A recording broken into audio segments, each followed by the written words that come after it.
ایک پاکستانی کمانڈو مشرقی پاکستان میں دشمن اور غداروں سے بیک وقت نبرد آزما، حب الوطنی اور سرفروشی کی ایک لازوال داستان۔ گزشتہ ایک ساتھ سننے کے لیے ڈسکرپشن میں موجود پلے لسٹ کے لنک پر کلک کیجیے اور چینل کو سبسکرائب کرنا مت بھولیے۔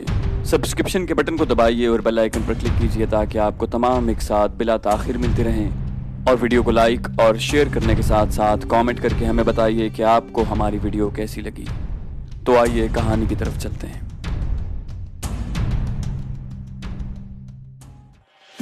صبح کے قریباً 9 بجے تھے جب میں ہوٹل میں داخل ہوا۔ میری آمد کی اطلاع گیانی کو میرے ہوٹل میں قدم رکھتے ہی ہو گئی، کیونکہ کاؤنٹر پر کھڑی قتالہ نے مجھے دیکھتے ہی میری رہنمائی اس خاص کمرے کی طرف کی تھی جہاں گیانی کے حکم کے بغیر چڑیا بھی پر نہیں مار سکتی تھی۔ کمرے میں پہنچتے ہی جس ہستی سے میرا سب سے پہلے سامنا ہوا وہ اوما تھی۔ خیریت؟ اس نے اندر گھستے ہی دریافت کیا۔ وہ اطمینان سے سگریٹ سلگائے ایک آرام دہ صوفے پر نیم دراز تھی۔ ہاں، تم نے تو کوئی کسر نہیں چھوڑی تھی، میں نے اس کے سامنے والی کرسی پر ڈھیر ہوتے ہوئے کہا۔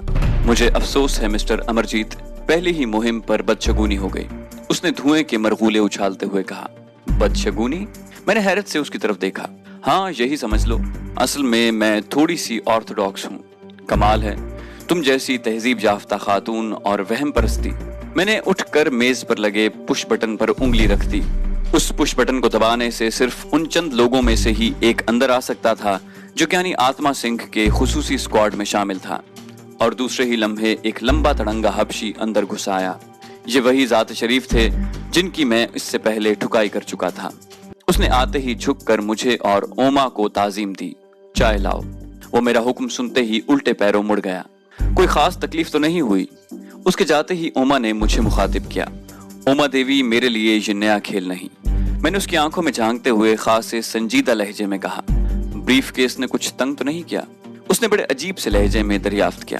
نہیں، میں نے بے پرواہی سے کہہ دیا، اور اتنی دیر میں حبشی غلام چائے لے آیا۔ اوما نے خود اٹھ کر چائے بنائی اور ایک کپ میری طرف بڑھا دیا، لیکن ابھی میں نے پہلا ہی گھونٹ بھرا تھا جب بڑی سی میز کے عقب میں دیوار میں خلا نمودار ہوا اور گیانی آتما سنگھ اندر آ گیا۔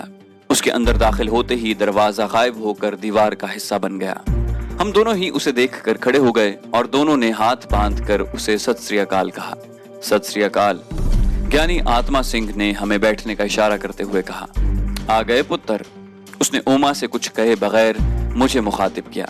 میری ماں نے میرا نام امرجیت رکھا تھا گیانی جی، میں کبھی نہیں ہارتا، جس روز ہارا زندگی سے ہار جاؤں گا، میں نے بڑے پر اعتماد لہجے میں جواب دیا۔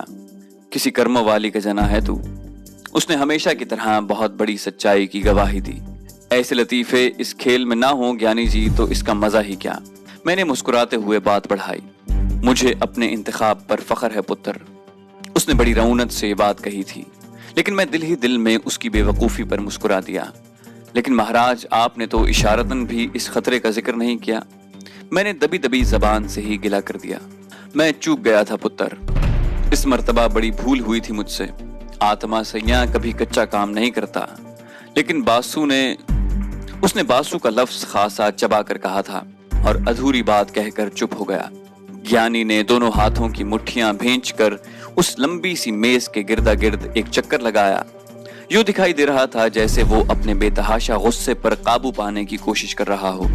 اس دوران اس کی نظریں مجھ سے ہٹ کر میز کے ایک کونے میں رکھے ٹیلی فون پر بار بار ٹھہرتی کہ اتنی دیر میں فون کی گھنٹی ٹررانے لگی۔ ہاں، گیانی فون پر دھاڑا، پھر دوسری طرف ہونے والی بات پر اس کے منہ سے ایک لفظ بھی نہیں نکل رہا تھا، نہ ہوں نہ ہاں، اور آخر میں اچانک اس نے یہ کہہ کر ریسیور کریڈل پر پٹخ دیا کہ مجھے صرف باسو چاہیے، باسو، اور اسے ہر صورت میں 1 گھنٹے سے پہلے میرے سامنے پیش کرو، اس کے علاوہ میں کچھ نہیں سننا چاہتا۔ جب وہ فون پر دھاڑ رہا تھا تو اس کی شکل انگریزی فلموں کے اس ڈریکولا سے ملتی جلتی تھی جو رات کے پچھلے پہر اپنے تابوت میں سے نکل کر انسانی خون پینے نکلا ہو، اور جسے ابھی تک اپنی پیاس بجھانے کے لیے کوئی شکار میسر نہ آ سکا ہو۔ میں ایک غدار کو مارنے کے لیے اپنا پورا گروہ داؤ پر نہیں لگا سکتا، لیکن یہ ناممکن ہے کہ آستین کا کوئی سانپ میری آنکھوں کے سامنے زندہ پھرے۔ اس نے بڑے ڈرامائی لہجے میں مجھے مخاطب کیا۔ اس لمحے وہ بالکل اصلی والا گیانی آتما سنگھ نظر آ رہا تھا، خونخوار، انسان دشمن، سمگلر، जिसके सामने आदमी की कोई हैसियत नहीं।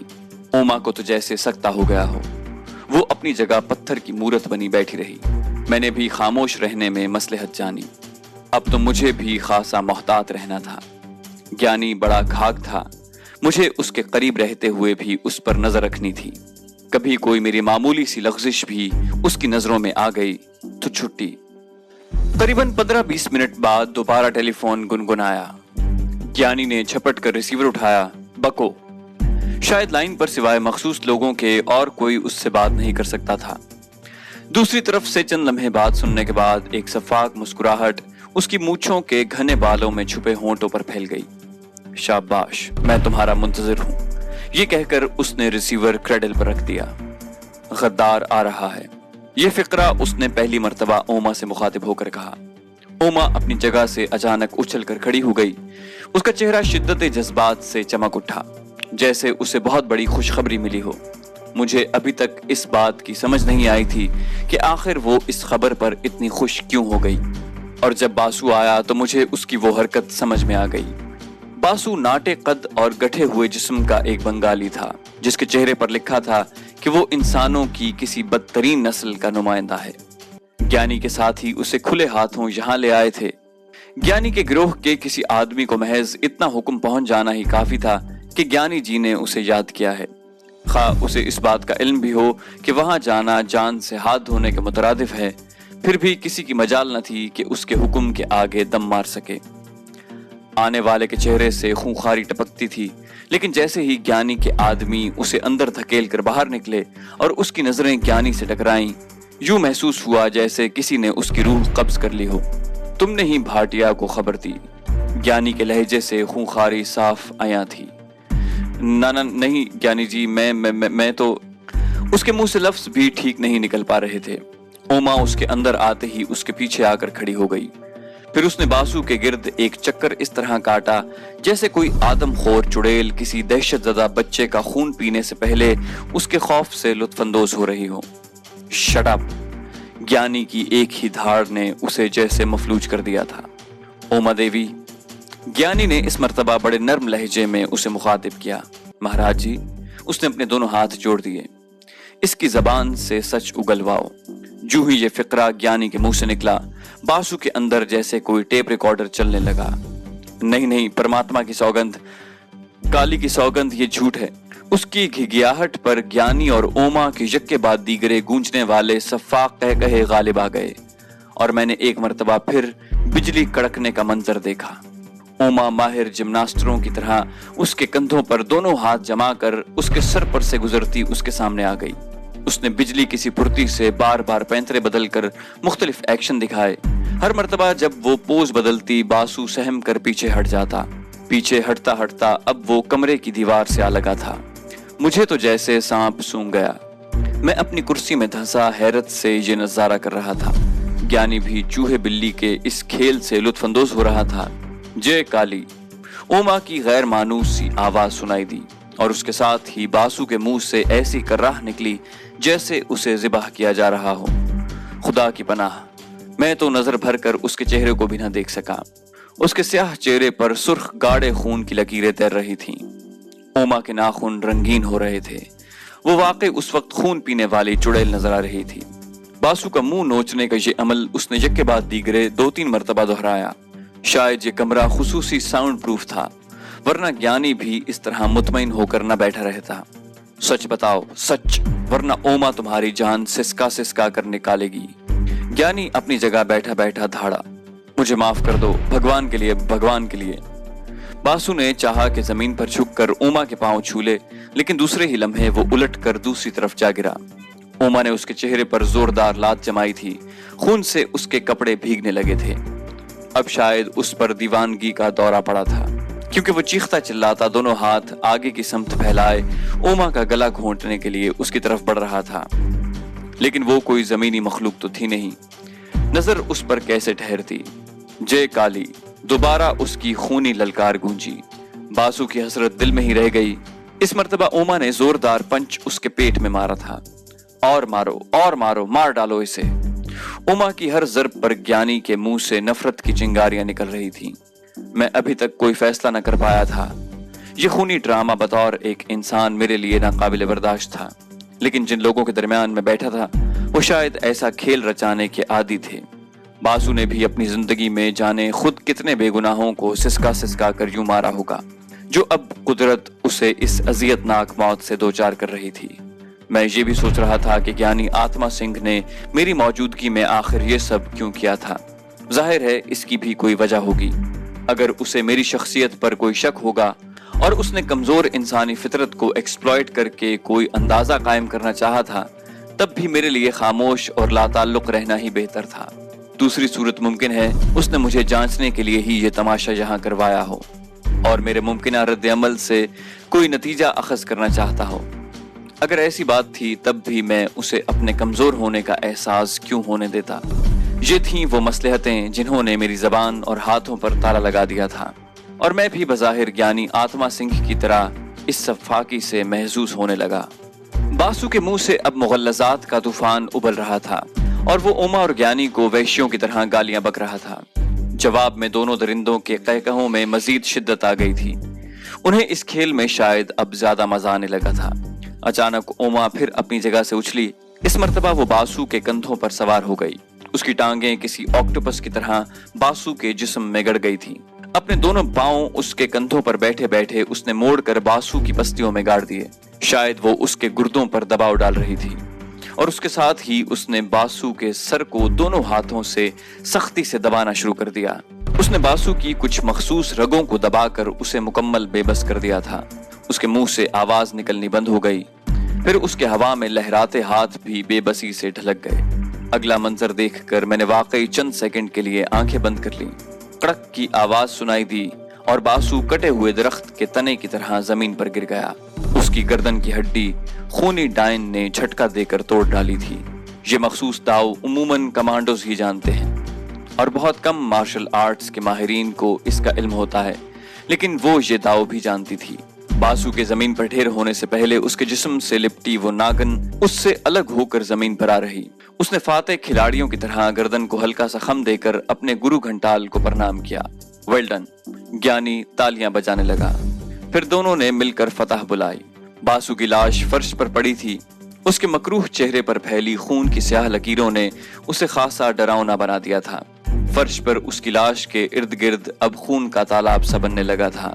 ना चाहते हुए भी मुझे उस तरफ न सिर्फ देखना पड़ा बल्कि ज्ञानी की तरफ देखकर मुस्कुराना भी पड़ा। ओमा बाथरूम में जा घुसी। मैं अभी तक ये सोच सोच कर परेशान हो रहा था कि इस भरे पूरे होटल में ज्ञानी ने कितनी बेदर्दी से इस शख्स को मरवा दिया। लाश कैसे गायब होगी, किसी को शक तो नहीं होगा क्या? लेकिन ये सब मेरे जाती ख्यालात थे। ये बेबुनियाद वसवसे थे। मेरा वास्ता बड़े काइयां और मक्कार शख्स से पड़ा था। उसके हाथ बहुत लंबे थे, हमारे तसव्वुर से भी ज्यादा लंबे। करीबन 5 मिनट तक इस नाकाबिले बयान अजियतनाक माहौल में ज्ञानी मुझसे बिल्कुल नॉर्मल लहजे में गुफ्तगू करता रहा। उसने ब्रीफ केस को अब हाथ लगाया। मुझसे उसने अब मुख्तसरन पिछले वाकयात सुने थे। इससे पहले उसे जैसे कोई बात याद ही नहीं थी सिवाय बासु के, और अब उसे जैसे इस बात का एहसास ही नहीं था कि उसके सामने इस भरे पूरे होटल में खून में लिथड़ी एक लाश भी मौजूद है। थोड़ी देर बाद ओमा बाथरूम से बरामद हुई। उसने कपड़े बदल लिए थे। खूनी गुस्ल तो वो पहले ही कर चुकी थी, लेकिन अब शायद खून के धब्बे मिटा कर आई थी। ज्ञानी ने पुश बटन दबाया तो वही बदशक्ल हबशी अंदर दाखिल हुआ। ये पार्सल भाटिया को भेज दो। उसने बासु की लाश की तरफ इशारा किया। आने वाले ने सर झुकाया और बाहर निकल गया। आओ चलें। उसने मुझे और ओमा को अपने पीछे आने का इशारा किया। ज्ञानी के अपनी जगह से उठते ही वही खला दोबारा नमूदार हुआ। उससे गुजरकर जैसे ही हम तीनों दूसरे कमरे में पहुंचे, दीवार अपनी जगह वापस आ गई। उस लम्हे मुझे उन दोनों से घिन महसूस हो रही थी। खुदा ही जानता है किस तरह मैंने वो जानलेवा घड़ियां गुजारी। दूसरे कमरे में हमें पहुंचे बमुश्किल चंद मिनट ही गुजरे थे जब एक खूबसूरत वेट्रेस ट्रॉली धकेलती अंदर दाखिल हुई। ट्रॉली पर शराब की मुख्तलिफ बोतलें और ग्लास बड़ी नफासत से सजा रखे थे। वेट्रेस ने मेज पर ग्लास सजाए और 3 जाम तैयार कर दिए। पहले उसने ज्ञानी को और फिर ओमा को जाम पेश किए, लेकिन जब मेरी बारी आई तो मैंने इनकार कर दिया। तीनों ने इस तरह मेरी तरफ देखा जैसे मैं किसी दूसरी दुनिया का बाशिंदा हूँ। मैं शराब नहीं पीता। उनके पूछने से कबल मैंने कह दिया। हैरत है। ओमा ने कंधे उचकाए। तुम जाओ। ज्ञानी आत्मा सिंह ने मेरे मजीद कुछ कहने से कबल ही वेटर्स को इशारा किया। वो उल्टे पांव बगैर आवाज पैदा किए दरवाजा बंद करके बाहर निकल गई। हैरत की क्या बात है उमा देवी, मैं बावजूद कोशिश के अपनी नफरत न छुपा सका। इस पेशे में ऐसे लोग न देखे न सुने। ज्ञानी इस दौरान हम दोनों से लाताल्लुक शुगल मैं नोशी में मसरूफ रहा। मेरा ख्याल है आज के बाद शायद तुम अपना ख्याल बदल लोगी। मैंने ये फिक्रा कुछ ऐसा चबा कर कहा था कि उमा महसूस किए बगैर न रह सकी। मुमकिन है उसने कुछ कहना चाहा हो, लेकिन ज्ञानी की मौजूदगी ने उसे माने रखा। अगर इजाजत हो तो बॉस मैं चला जाऊं। मैंने ज्ञानी को मुखातिब किया। ठीक है, हम रात को दोबारा मिलेंगे, होटल में हमारे साथ ही डिनर करना। उसने बड़े इत्मीनान से जवाब दिया और मैं शुक्रिया कहकर बाहर निकल आया। तो दोस्तों, ये थी हमारी आज की कहानी। उम्मीद करते हैं आपको हमारी कहानी पसंद आई होगी। जाने से पहले इस वीडियो को लाइक और शेयर करना मत भूलिए, और अगर अभी तक आपने हमारे चैनल को सब्सक्राइब नहीं किया तो इसे सब्सक्राइब कीजिए ताकि आपको हमारी तमाम कहानियां बिला ताखिर मिलती रहें।